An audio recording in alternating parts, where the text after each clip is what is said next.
नहमदुहु व नुसल्ली अला रसूलिहिल करीम अम्मा बाद फ़ाउज़ बिल्लाहि मिनश्शैतानिर्रजीम बिस्मिल्लाहिर्रहमानिर्रहीम। तमाम तारीफ़ें अल्लाह ताला के लिए जो तमाम जहानों का परवरदिगार है। लाखों करोड़ों अरबों खरबों क़यामत तक के लिए दरूद और सलाम हो हमारे प्यारे आका हज़रत मोहम्मद मुस्तफ़ा सल्लल्लाहु अलैहि वसल्लम पर। प्यारे आका करीम सल्लल्लाहु ताला अलैहि वसल्लम का इरशाद है, मेरे सहाबा सितारों की मानिंद हैं।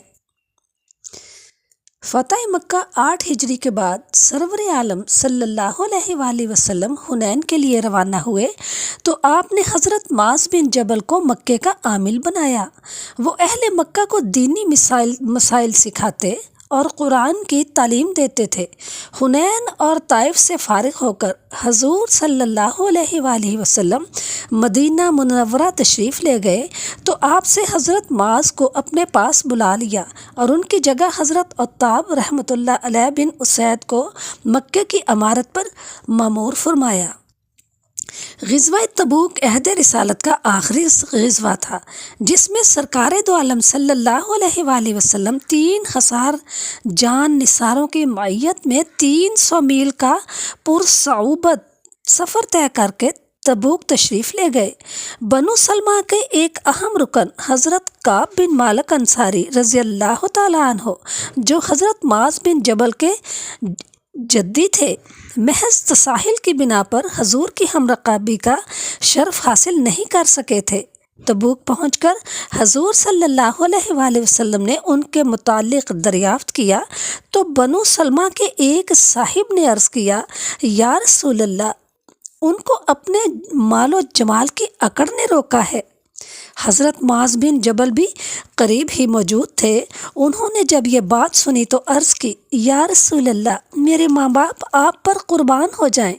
जहाँ तक हम जानते हैं काब भला आदमी है, हमने कभी कोई बुराई और बुरी बात उसमें नहीं पाई। हज़रत मास की बात सुनकर हजूर खामोश हो गए और काब के बारे में और कुछ इरशाद ना फरमाया। इससे पता चलता है कि आप सबके बारे में नेक गुमान रखते थे। आप फरमाते हैं कि जब रसूल अल्लाह सल्लल्लाहु अलैहि वसल्लम लोगों को ग़ज़वा तबूक के लिए लेकर निकले तो आपने फजर की नमाज़ पढ़ाई और फिर चल पड़े। जब सूरज तुलू हुआ तो सब लोग रात को जागने की वजह से ऊँघ रहे थे। अलबत्ता मैंने अपनी सवारी रसूल अल्लाह सल्लल्लाहु अलैहि वसल्लम की सवारी के पीछे लगाई रखी। इसी दौरान मेरी ऊँटनी ने जो हजूर की सवारी के पीछे कभी चरती और कभी चलती जा रही थी, यकायक ठोकर खाई। मैंने उसको संभालना चाहा तो वो और तेज़ हो गई, यहाँ तक कि उसकी वजह से आप सल्लल्लाहु अलैहि वसल्लम की ऊँटनी भी तेज़ हो गई। आप सल्लल्लाहु अलैहि वसल्लम ने अपने चेहरे अक़दस से कपड़ा उठाया तो देखा कि सारे लश्कर में मुझसे ज़्यादा और कोई शख्स आपके करीब ना था। आप सल्लल्लाहु अलैहि वसल्लम ने आवाज़ दी, ए मास। मैंने अर्ज़ किया, या नबी अल्लाह, मैं हाजिर हूँ। आप सल्लल्लाहु अलैहि वसल्लम ने फरमाया, और करीब आओ। मैं आपके और करीब हो गया, यहाँ तक कि मेरी सवारी आपकी सवारी से मिल गई। आपने फरमाया, मेरा ये ख्याल नहीं था कि लोग मुझसे इस कदर दूर होंगे। मैंने अर्ज़ किया, या रसूलुल्लाह सल्लल्लाहु अलैहि वसल्लम, लोग कुछ ऊँघ रहे थे इसलिए उनकी सवारियाँ चलती रहीं और चलती रहीं और उन्हें लेकर इधर उधर मुंतशिर हो गईं। आप सल्लल्लाहु अलैहि वसल्लम ने फरमाया, मैं भी ऊँघ रहा था।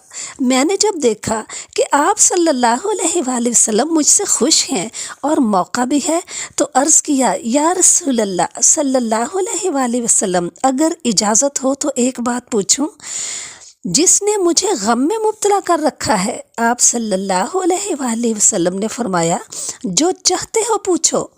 मैंने अर्ज़ किया, या रसूल अल्लाह सल्लल्लाहु अलैहि वसल्लम, कोई ऐसा काम बता दीजिए जो मुझे जन्नत में ले जाए।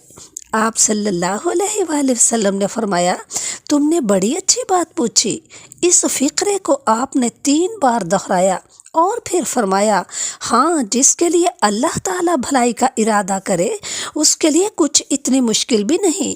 کوئی بات آپ صلی اللہ علیہ وسلم سے مجھ سے نہیں فرمائی جو 3 بار نہ دہرائی ہو، اس خیال سے کہ آپ کے ارشاد کو اچھی طرح یاد کر لوں۔ آپ نے فرمایا اللہ اور یوم آخرت پر یقین رکھو، نماز پڑھو، اللہ کی عبادت کیا کرو اور کسی کو اس کا شریک نہ ٹھہراؤ یہاں تک کہ اسی حال میں تمہاری موت آ جائے۔ میں نے عرض کیا یا رسول اللہ صلی اللہ علیہ وآلہ وسلم پھر ارشاد فرمائیے۔ آپ نے میری خاطر 3 بار فرمایا۔ اس کے بعد آپ نے فرمایا اگر چاہو تو دین کا سب سے بڑا عمل تمہیں بتاؤں اور وہ عمل بھی جو اس کی جڑ ہے۔ میں نے عرض کیا میرے ماں باپ آپ پر قربان ہو جائیں، بتائیے۔ آپ صلی اللہ علیہ وآلہ وسلم نے فرمایا دین کی جڑ یہ ہے کہ تو اس بات کی گواہی دے کہ اللہ کے سوا کوئی معبود نہیں اور وہ وحدہ لا شریک ہے اور محمد صلی اللہ علیہ وسلم اس کے بندے اور اس کے رسول ہیں۔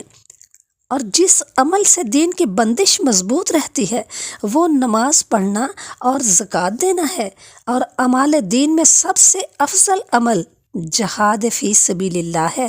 مجھے اس بات کا حکم دیا گیا ہے کہ میں اس وقت تک جنگ کرتا رہوں جب تک کہ لوگ نماز نہ پڑھیں، زکوٰۃ نہ دیں اور اس بات کی شہادت نہ دیں کہ اللہ کے سوا کوئی معبود نہیں، وہ واحد ہے، اس کا کوئی شریک نہیں۔ جب انہوں نے ان باتوں پر عمل کر لیا تو خود بھی بچ گئے اور اپنی جان و مال کو بھی بچا لیا۔